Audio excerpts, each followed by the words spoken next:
Alors, Mazda MX-30, la version à prolongateur d'autonomie rotatif en suspens. Oh, mince alors. Mais pourtant, elle se vend pas beaucoup, hein, cette voiture. Ça aurait peut-être relancé les ventes. Donc la Mazda MX-30 Rex, comme la BMI 3 à l'époque, est mise en pause. On rappelle, 35,5 kWh de batterie actuellement, avec à peu près 200 km d'autonomie, ce qui est juste risible en 2021 et bientôt 2022. Pour aller plus loin, Mazda prévoit une toute aussi originale version à prolongateur d'autonomie, mais le projet est mis sur pause. C'est ce que rapportent certains médias locaux, qui indiquent que cette version tant attendue nécessiterait l'installation d'une batterie plus grosse. Pourquoi en fait?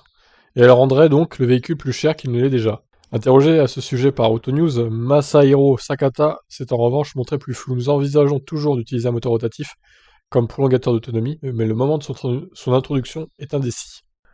Mais je vois pas pourquoi en fait il faudrait une batterie plus grosse. 35,5 c'est ce qu'avait la BMI 3 à l'époque à peu près. Et avec le Rex, bon, ça prolongeait pas mal l'autonomie du coup.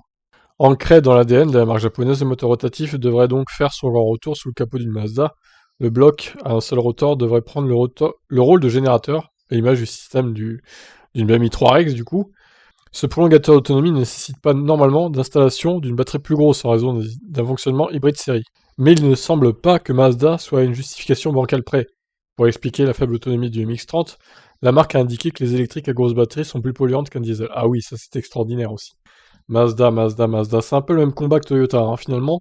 Alors j'aime beaucoup la Mazda RX-7, qui est sortie fin 90, début 2000 là. Mais alors depuis, ils ont fait que de la merde. Hein. La MX-5 est pas mal aussi, elle est jolie. Donc il faudrait qu'ils les électrifient à la MX-5 aussi, ça serait pas mal. Mais bon, il y a deux trois voitures qui valent le coup, on va dire. Mais le MX-30, désolé, il est moche. Hein. Là, franchement, je sais pas ce que vous en pensez de cette voiture, mais j'aime pas du tout. Son prix est assez élevé en plus, et son autonomie est dégueulasse.